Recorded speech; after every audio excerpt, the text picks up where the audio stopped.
Барлықтарыңызға сәлем. Менің есімім Мерей. Арнама қош келдіңіздер.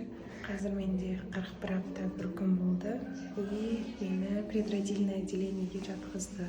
Ертең таңға дейін толғақ басталмаса, соны шақыратын коктейль деді ма, соны ішкіземіз деген болатын. Бірақ қазір уже жай басталып келе жатыр. Чему я очень рада, потому что естественные схватки болғанын қалағам. Роддомға түскен кезімде шамамен 6 минут сайын болып жатты толғақтар. Ой, тағы басталып. Ал қазір 4-5 минут сайын сондай жиілікте. Құдай держите за меня кулачки. Мені роддомға қабылдап алған кезде әлі бос орындар жоқ деп, осы коридорда тұрған кроватьқа орналасуымды сұрады. Я, конечно, немного расстроилась, но өзім толғатып жүргендіктен не до этого болды. А потом, через час или полтора, мені осы 3 адамдық палатаға ауыстырған болатын. Ол жердегі 2 қызды кесарево сечение жасатуға күтіп жатыр екен.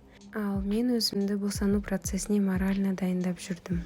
Менің күйеуім лестницамен көтеріліп түссең, толғағың жиілейді деп сөйтіп естіпті, соны айтты. Соны пробую, хотя он жиілетіп стимулировать етудің қажеті бар ма білмеймін. Но посмотрим. Түрім енді не самая красотка болып тұрған шығармын. Ой.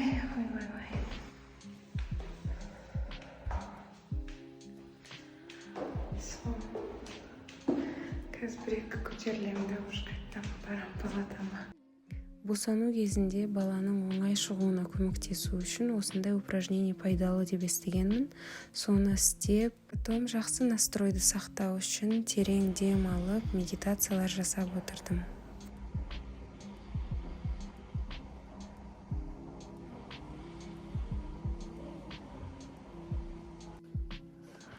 Осы бөлімге алып келіп жатыр мені.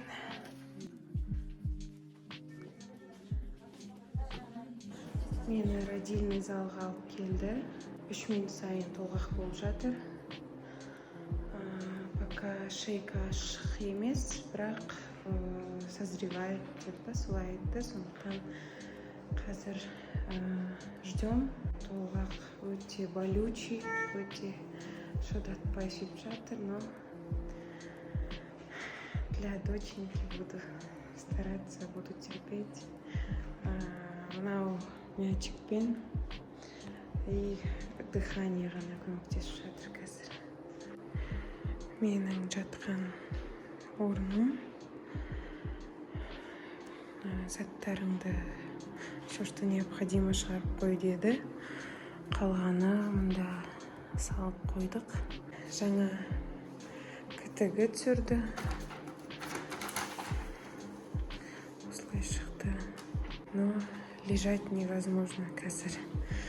Хожу, наматываю круги и дышу. Вот это я.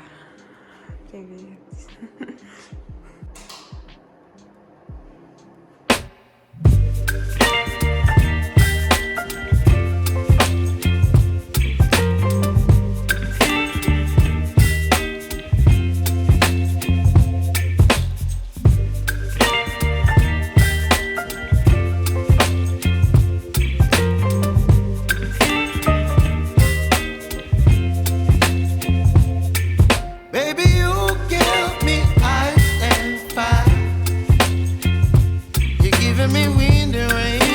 Содан чаще схватки болып жатыр.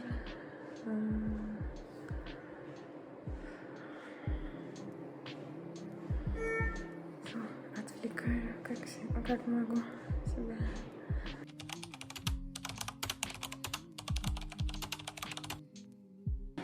Звездочкам қаласа бөпелі болады. Бөпесін тексеріп жатыр. Звездочкам мен бөпесін күтті. Қаласа өзі сияқты азанда хоппа деп шығады бөпесі.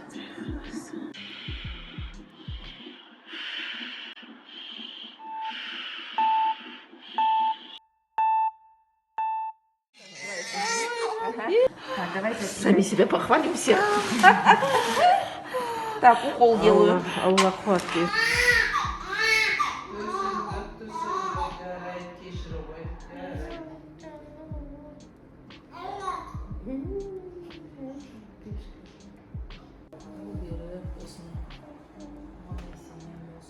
Просто баламыздың картасын есе басқа ештеңе жасамайсың. Қалған бәрі өзі жасайды. Шай ішіп жатыр Мери. Көкесіне қарап, көкесімен танысып, кімге ұқсайтынын өзі білмей.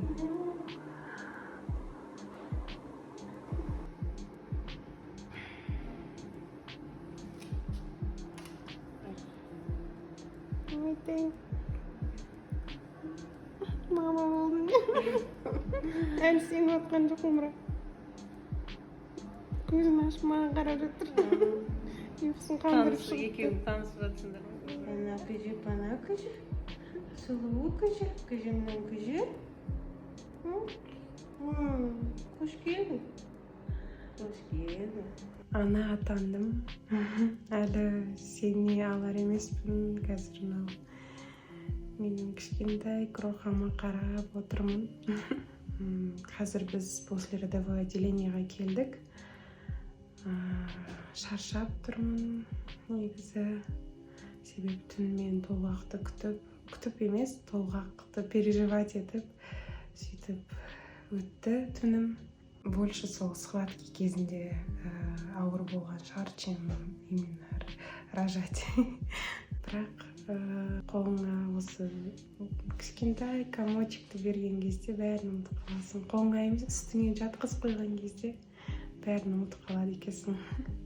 Үйден маған сестрам бұламық деген сондай жаңа туған аналарға беретін тамақты пісіріп дайындап жіберді. Оны бергендегі мақсат ананың денсаулығы, оның ағзасы тез қалпына келсін, және де орындарын ауыстырған барлық органдар өз қалпына тезірек оралуын мақсат тұтады.